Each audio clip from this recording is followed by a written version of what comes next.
7 years ago, fans of Stephen King experienced a collective sigh of disappointment as the Dark Tower movie, based on King's epic series, hit theaters.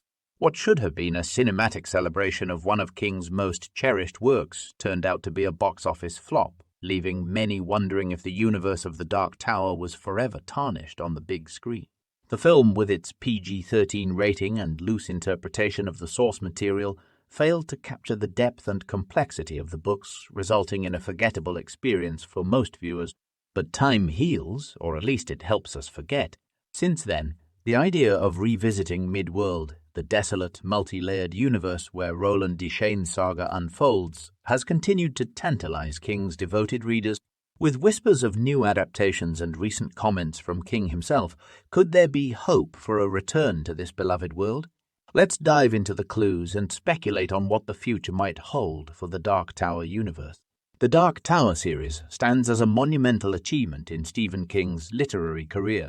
Spanning 7 novels, or 8.5 if you count The Wind Through the Keyhole and the short story The Little Sisters of Eluria, the series weaves together a rich tapestry of characters, genres, and realities. It's a journey that takes readers through Midworld, a place where the boundaries between fiction and reality blur, and where King's storytelling prowess shines brightest. For many constant readers, as King's most devoted fans are known, The Dark Tower is the crown jewel of his bibliography. It's an epic tale that transcends genre, blending elements of fantasy, horror, science fiction, and even Western. The story of Roland Deschain, the last gunslinger, and his quest to reach the enigmatic Dark Tower is a narrative of staggering scope and ambition. Given the series' importance and its definitive conclusion in the Dark Tower VE, the Dark Tower, the question arises, does it need further exploration?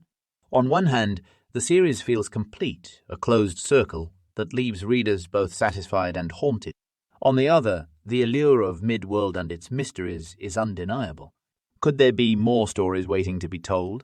In recent months, Stephen King has dropped hints that have sparked speculation among his fanbase. During an interview on the Talking Scared podcast, King was asked if we might ever see Midworld again. His response was carefully measured. He stated that the main story of Roland and his quartet, his group of companions, is done, and he's content with how it turned out. Yet his answer left room for interpretation. King's words have a way of planting seeds of curiosity. While he ruled out an expansion of Roland's story, he didn't explicitly say that Midworld itself was off-limits. This ambiguity has led many to wonder if King is toying with the idea of revisiting this universe, perhaps through the eyes of different characters or in a different era. It's worth noting that King has continued to make connections to the Dark Tower in his work, even after the publication of The Wind Through the Keyhole in 2012. For example, Gwendy's Final Task, a novel he co-wrote with Richard Chisma, features elements that tie back to Midworld. These breadcrumbs suggest that while the central narrative of Roland might be over, Midworld's story might not be. Adding to the intrigue is the fact that filmmaker Mike Flanagan, known for his work on horror adaptations like The Haunting of Hill House and Dr. Sleep, is developing a new adaptation of The Dark Tower. Flanagan's track record and his deep respect for King's work have given fans renewed hope that a faithful, compelling adaptation of the series might finally come to fruition.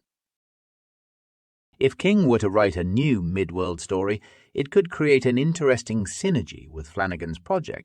Imagine a scenario where King's new story explores facets of Midworld that Flanagan's adaptation then brings to life on screen. This kind of cross-medium storytelling could enrich the Dark Tower universe in ways we haven't seen before. Of course, this is all speculative, but it's a tantalizing possibility. Fans will need to keep their eyes peeled for more hints from King or developments from Flanagan's camp. For now, we can only hope that the Gunslinger's world has more to offer. While we wait for potential news on the Dark Tower, another Stephen King adaptation is looming on the horizon, Salem's Lot. Directed by Gary Doberman, the film has been shrouded in mystery, especially after it was announced that it would skip a theatrical release and instead debut on Max in 2024. One point of clarity came recently from actor William Sadler, a veteran of King adaptations with roles in The Shawshank Redemption, The Green Mile, and The Mist. Sadler revealed that he will be playing Sheriff Parkins Gillespie in Salem's Lot, debunking online rumors that he would portray the vampire Bala. Sadler's involvement in Salem's Lot marks his fourth King adaptation, and his excitement for the role is palpable. He describes Sheriff Parkins as a pragmatic lawman, one who is more comfortable dealing with mundane issues like drunks and traffic violations than with the supernatural horrors that descend upon the town of Jerusalem's Lot. Sadler's comments provide a glimpse into the tone and character dynamics of the upcoming film. He portrays Parkins as a man who is deeply skeptical of the supernatural, which makes him ill-equipped to deal with the vampire threat that invades his town. It's a role that promises tension and conflict as the sheriff's disbelief clashes with the terrifying reality unfolding around him. As we anticipate the release of Salem's Lot on Max, Sadler's insights offer a small but intriguing peek into what we can expect from this adaptation. For now, fans can only hope that the film will capture the eerie atmosphere and slow-burning dread of King's original novel. With The Dark Tower and Midworld on our minds, it's only fitting that this week's reading recommendation is The Little Sisters of Eluria. This short story, first published in the 1998 anthology Legends and later included in King's collection Everything's Eventual, offers a glimpse into Roland Deschain's early adventures.